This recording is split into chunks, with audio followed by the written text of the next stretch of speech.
गणेशोत्सवाच्या दरम्यान शहरात कुठेही अनुचित प्रकार घडू नये यासाठी पोलीस प्रशासनाकडून योग्य ती खबरदारी घेतली जाते.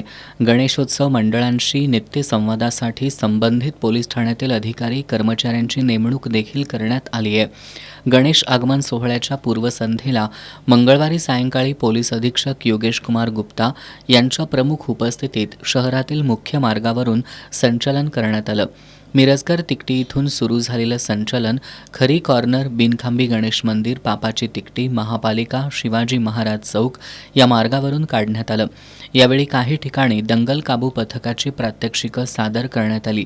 या संचलनात अप्पर पोलीस अधीक्षक धीरजकुमार बच्चू, शहर पोलीस उपअधीक्षक प्रिया पाटील, पोलीस निरीक्षक रवींद्र कळमकर, संजीव कुमार झाडे, श्रीराम कन्हेरकर, संतोष डोके, सुशांत चव्हाण यांच्यासह पोलीस अधिकारी, कर्मचारी, राज्य राखीव पोलीस दलाच्या तुकड्या सहभागी झाल्या होत्या.